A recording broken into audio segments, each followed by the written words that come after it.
Бисмилля, ассаламу алейкум, армысыздар ағайын. Алдарыңызда шипагер жұмадан жарқын бүгілі. Алла тағала баршаңызға бүгінгі күннің берекетін берсін. Өздеріңізге таза табиғи шөп дәрілерін дайындалған бір рецепт таныстырғым келіп отыр. Бұл бізде ем қабылдап жатқан науқастың шөп дәрілерге тапсырысы. Қызыл өңештегі қатерлісік, яғни қылтамақ ауруын емдеуге арналған таза табиғи шөп дәрілерін дайындалған рецепт. Бұл рецепттің құрамында қара алқа шөбі, күн туды шөбі, ақ гүлді жылан тіл шөбі, ашты алқа шөбі, таңқурай шөбі, жаужұмыр шөбі, ақтаспа, мия, пинелия шөбі, жүлді жебе шөбі, қарағай, саңырау құлағы,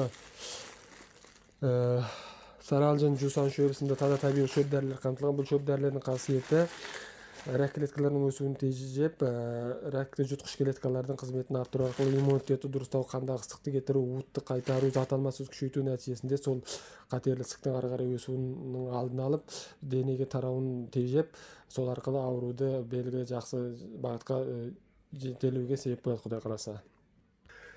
Ағайын, Алла тағала барша ем қабылдап жатқан науқастарымызға толық шипасын берсін. Ауырмаңыз ағайын.